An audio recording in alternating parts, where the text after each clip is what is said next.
Petrol diesel gas కనుక తగ్గించని అర్థం లేదు. ఇక్కడ సంక్షోభంలో ఉంది, కొరత ఉంది బాగా, కాబట్టి తగ్గించమంటున్నాడు. ఇది తగ్గిస్తే ఏం జరుగుతుంది?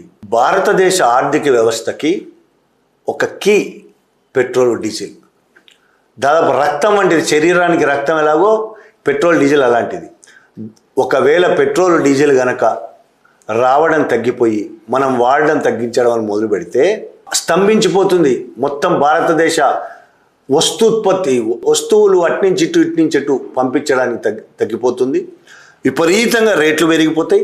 ట్రక్కులు, బస్సులు, ట్రాక్టర్లు, వ్యవసాయం చేయడానికి ట్రాక్టర్లు ఉండవు, బస్సులు నడవవు, ఎలక్ట్రికల్ బస్సులు తప్ప, ఎలక్ట్రికల్తో పనిచేసే తప్ప మిగతా నడవవు.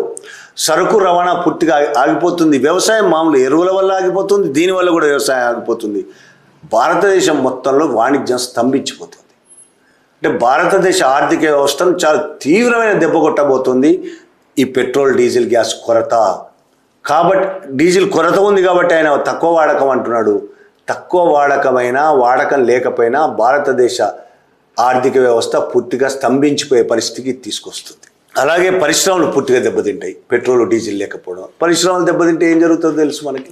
ఉద్యోగాలు పోతాయి, కార్మికులు రోడ్డు మీద పడతారు, దానివల్ల మళ్ళీ జీడిపికే నష్టం. వాణిజ్యం దెబ్బతింటా జీడిపికే నష్టం.